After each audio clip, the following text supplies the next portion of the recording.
Aujourd'hui, nous allons à la rencontre d'un véritable passionné de vitesse. Nous allons à la rencontre de Gary Shane et vous allez le voir, c'est une interview exclusive avec un champion comme vous n'en avez jamais connu. Suivez-moi, faut pas rater un bout. Allez, faut de la force.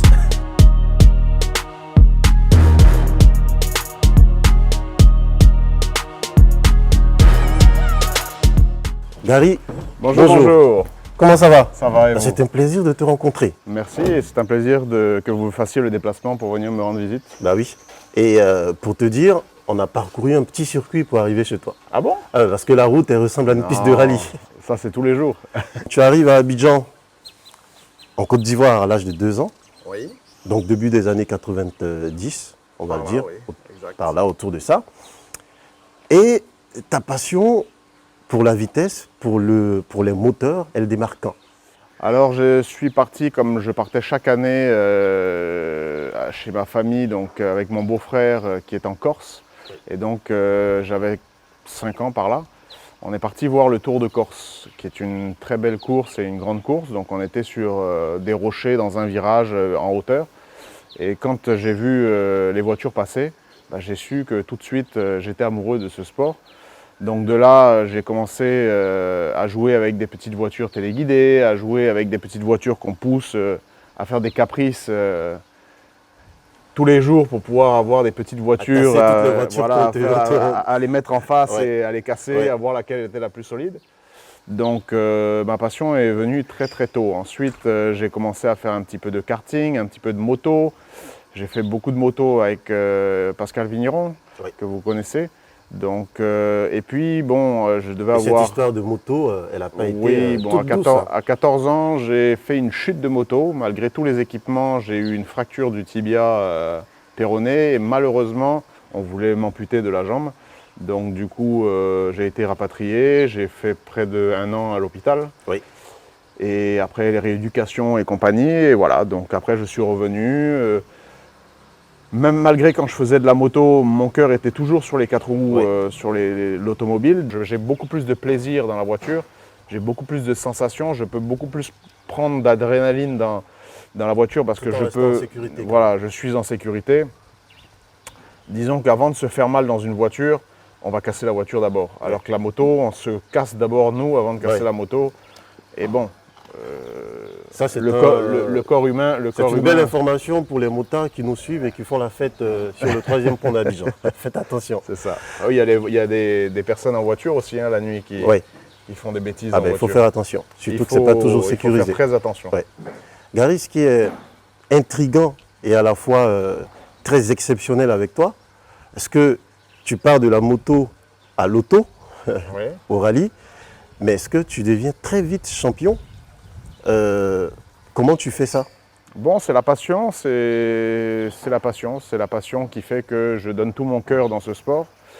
Je mets beaucoup de mes moyens dedans. Il faut savoir une chose, c'est que pendant de nombreuses années, je n'ai pas pris de vacances pendant près de plus de 10 ans. Parce qu'au lieu de mettre mon budget vacances, comme tout le monde le fait, aller à l'étranger ou aller se prendre son mois de vacances à l'étranger ou ailleurs, et ben moi je préférais tout simplement garder ces finances-là pour pouvoir m'entraîner et pour pouvoir faire mon sport. Oui. Alors tu as couru partout sur plusieurs continents, Afrique, Europe, dans plusieurs pays, Burundi, Kenya, des pays insoupçonnés, on ne savait pas qu'il y avait des rallyes là-bas. Il y a tout le championnat d'Afrique qui passe dans différents pays, dans 8 pays.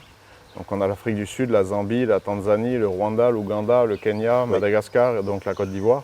Et tu as couru presque tous ces rallyes? Oui, dans tous les... Et ce qui est extraordinaire, c'est que généralement, chaque fois, tu as été dans le top 3. Quand tu n'es pas premier, tu es deuxième. Alors c'est difficile quand tu fais un championnat d'Afrique, le plus difficile c'est de devoir gérer la mécanique de la voiture puisqu'on est loin de tout, on n'est pas chez nous. C'est clair. Donc quand tu fais ton rallye en Afrique du Sud par exemple, et que dans 3 semaines, tu dois être en Zambie, il faut que tu gères le transport du véhicule, il faut que tu gères le transport de ton assistance et de toutes tes pièces. Si tu casses la voiture, tu ne pourras vraiment pas être au prochain rallye.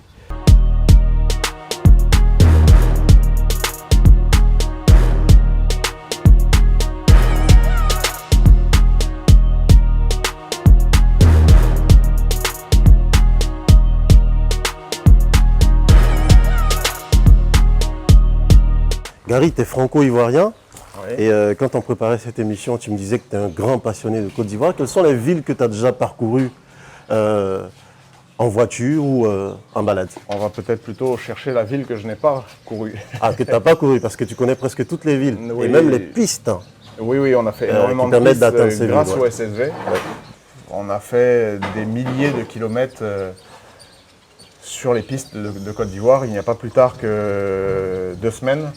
Nous avons fait Abidjan-Yamoussoukro que par des pistes, en prenant le moins de goudron possible.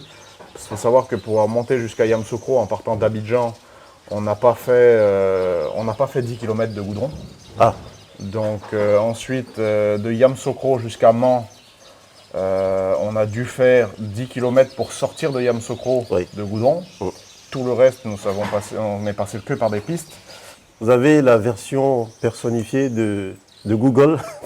Si vous voulez faire une randonnée, si Google vous voulez vous balader dans la Côte d'Ivoire, je pense que voici la personne qui est suffisamment outillée pour vous montrer où passer, surtout si vous aimez les forêts et les pistes non bitumées. Cette voiture, elle est en train d'être préparée par tes équipes, ton assistance, tes mécaniciens qui sont là.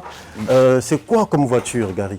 Alors celle-ci, c'est une Mitsubishi Lancer Evolution 9 Groupe N. D'accord. Donc ça, c'est une de mes premières voitures que je me suis offerte en 2012. D'accord. Donc avant ça, j'étais sur des Mitsubishi Galantes. Après, j'ai eu une Evo 6. Et donc après l'Evo 6, j'ai acquis cette voiture. Et c'est là que nous avons commencé un grand nombre de victoires. Et ensuite, nous sommes passés sur une Evo 10. C'est la voiture avec laquelle nous avons gagné le championnat d'Afrique.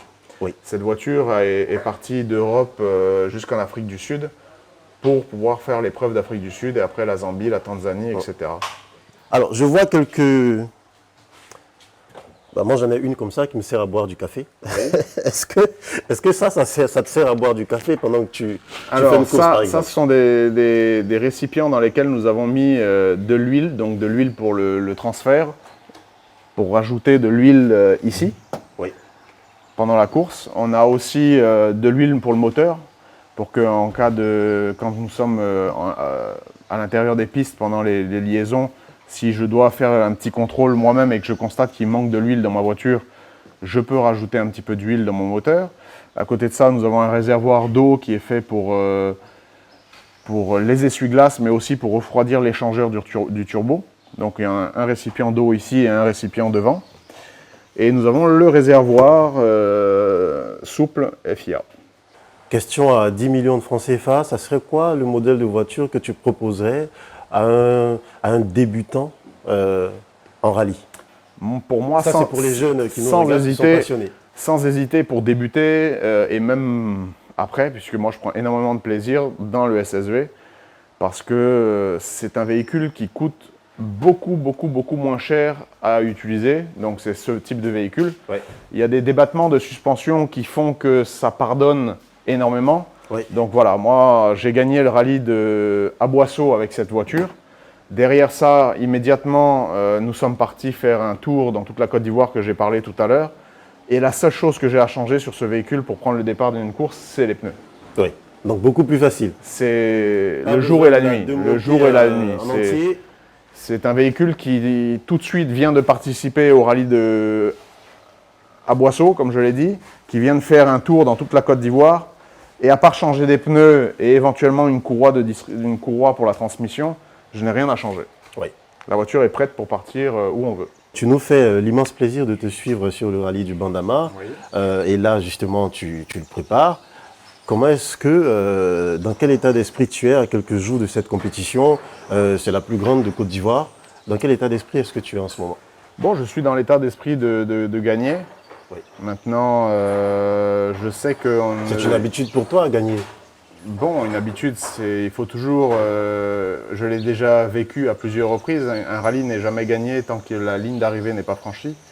Je me suis déjà vu plusieurs fois être loin devant mes adversaires et être contraint à l'abandon par des problèmes mécaniques. Donc on ne crie jamais victoire tant qu'on n'a pas passé la ligne d'arrivée. Ça, c'est une chose qui est sûre. Et puis, il ne faut jamais sous-estimer ses adversaires. Donc, pour le moment, je vais partir avec l'objectif de gagner. Et tant qu'on n'aura pas gagné, on ne criera pas victoire.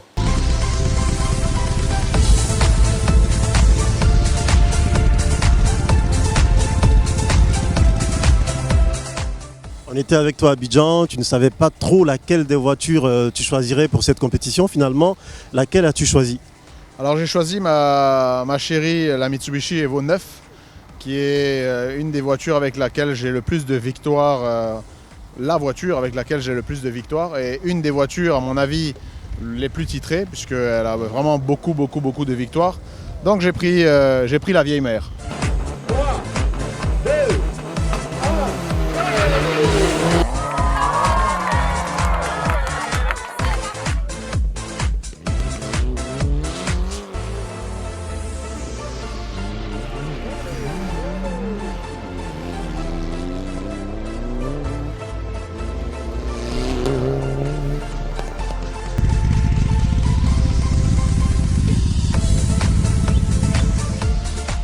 Course pour cette deuxième journée vient de s'achever et nous avons Gary qui est avec nous avec son copilote. Cette fois-ci, on va essayer tout de même de lui tirer quelques mots. Il part jamais le monsieur, sauf à Gary. Gary, quel est le bilan de cette deuxième journée? Bon, la journée s'est plus ou bien passée. On a eu quelques problèmes mécaniques que mon assistance a su résoudre. On a eu aussi un petit souci dans une spéciale qui nous a fait beaucoup ralentir parce qu'il fallait rester très prudent. Mais j'ai fait le choix de prendre une voiture plus soft, histoire de m'amuser un petit peu plus et de devoir relever le niveau de mon pilotage aussi pour pouvoir aller chercher quelques secondes là où les autres n'iront pas les chercher. Thomas, est-ce qu'un rallye du Bandama, c'est toujours un peu plus difficile pour un copilote? Bien sûr que c'est toujours plus difficile qu'un autre rallye. On connaît tous la réputation du rallye du Bandama. C'est surtout qu'il est plus difficile au niveau des prises de notes parce qu'il y a beaucoup de pièges. Et ensuite, c'est sur la longueur. La longueur, c'est un rallye très long. Et donc, il faut être vraiment concentré du début jusqu'à la fin parce que c'est tellement piégeux que la moindre erreur de copilotage peut entraîner un accident ou une sortie de route.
Tu es le vainqueur de la 47e édition du rallye du Bandama.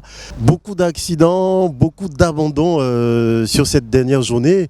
Ça a été quoi la recette magique pour remporter ce Bandama? Bon, la recette magique, c'est tout simplement la gestion de la course que nous avons gérée depuis le début. Notre voiture est entièrement intacte depuis le début de la course puisque nous roulons avec quand même une réserve. La condition physique aussi, puisqu'il y avait des spéciales qui étaient assez longues. Si tu n'es pas prêt physiquement, tu commences à fatiguer et c'est là qu'on fait des erreurs. C'est pour ça qu'on a vu qu'il y a eu beaucoup de casses ou de sorties, etc. Donc il faut tout simplement bien se préparer. Il n'y a pas que le jour où on fait du rallye qu'il faut faire du sport. Toute la semaine de toute l'année, il faut se maintenir pour pouvoir physiquement tenir pendant la spéciale de 40 et quelques kilomètres. Félicitations, il n'y a pas de mots. Félicitations Gary.